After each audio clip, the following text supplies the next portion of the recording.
This is the podcast on karyotypes. So this will help you get through the little section of notes here and start you on your way of looking at the possible karyotypes and diagnosing people by looking at their karyotype. So karyotype is just a photograph right here, a photograph of an organism's chromosomes grouped into pairs because all your chromosomes occur in pairs. You get one from mom, one from dad, and in humans, there are 23 pairs of chromosomes, one pair that determines your gender, and 22 that do not. And those here are called your autosomes. Again, each pair of chromosomes is homologous, and that means that they carry genes for the same characteristics. So when you're looking at a karyotype, what to look for? Number one, you need to see if there's 46. If there are not, there is some sort of genetic issue. Right? The other thing you need to look for are two identical chromosomes in each pair of autosomes and two chromosomes that determine your gender. If they're not identical, or you have less than two or more than two sex chromosomes, there's going to be an issue. And lastly, what we look for are there any rearrangements between chromosomes or large or obvious deletions? Sometimes you can chop off, I think, the fifth chromosome, that's called Karyotypes, means cry like a baby in French. And that's a serious disease usually that's pretty fatal within the first year of birth. But the one thing to keep in mind that although chromosomes tell us a lot, there are some things that a karyotype cannot show, like individual DNA strands, the number of genes on a chromosome, and the presence of even small mutations. We can just see large mutations, like cutting off like half of a chromosome, like Karyotypes.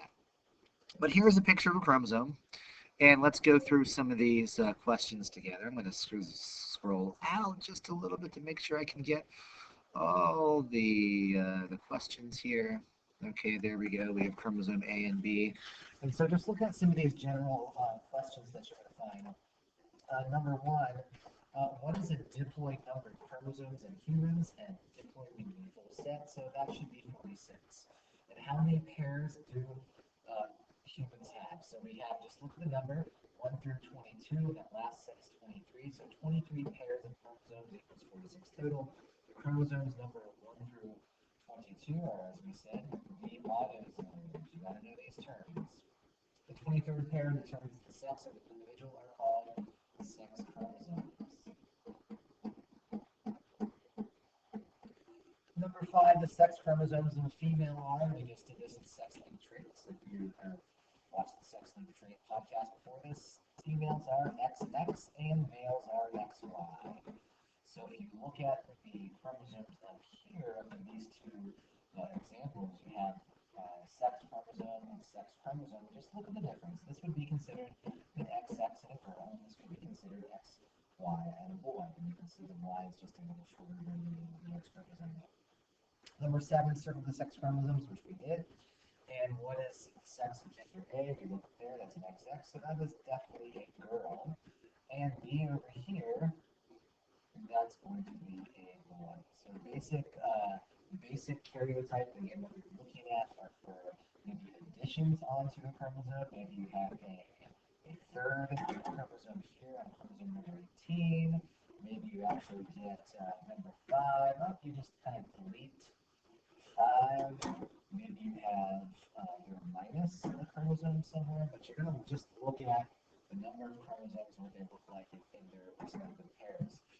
So what I want you to do with this information, just to do a little practice about, we don't want to do that. We just want to go scroll all the way down to our activity here, chromosomal disorders. Okay, and you want to use the following information to evaluate the karyotypes that follow. So you're going to be given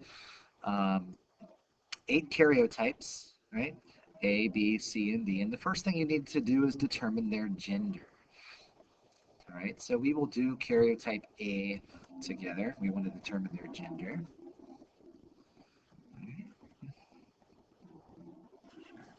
And that's the first step. And the second step, we want to figure out if there's something wrong.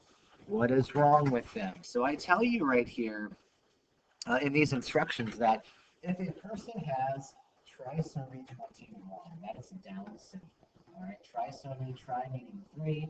They have an extra 21st chromosome. We just looked at down the karyotype. You see the chromosome numbers here. So you go down to chromosome number 21, and if they have 3 instead of 2, they would have Down syndrome. A Turner syndrome right here, Turner syndrome, the person with Turner syndrome is always a female because they only have one X. So this person would be missing a chromosome and they have 45. It occurs about 1 out of 2,500 births, and about 90% of the fetuses are naturally and spontaneously aborted. The other kind of syndrome we look at is Klinefelter's syndrome. Klinefelter's is where you actually have 47 chromosomes, an extra X chromosome in 47, and this is because when the eggs are being made, they're non-disjuncted, which means that an egg or a sperm has 2 X's instead of 1, and that is going to happen. So again, here we go and look at the numbers, and you figure out how everything's wrong. So let's just take a look at, I'm going to erase all this so we can scroll up. We'll do letter A together. We do letter A and B. So here's A and B, and we're looking around, and let's first identify, all right, chromosome 1, 2, 3, 4, 5, 6, okay, they all look normal, they're all in pairs, so we're good. So we look at the end here, we have this, and according to this, it looks like it is a male, and it is normal. Nothing seems to be wrong with this one. Right? Everything is in pairs, the sex chromosomes look good, so we're good to go. So let's go over to letter B. Letter B, okay, looking at number 1, 2, 3, everything looks good. 6, 7, 8, we're in pairs. 13, 15, 16, we're in pairs. We're in pairs, up, and then we get to our sex chromosome here, which is, when I say chromosome, because look, there's something missing. Looks like we're missing. We only have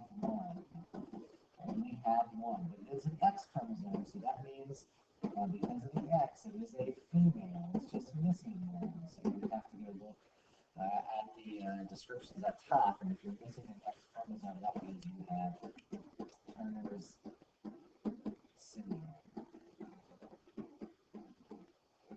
So we've done A and B together. I'd like you to do C, D, E, F, G, and H, and make sure you determine the gender and figure out what is wrong with them.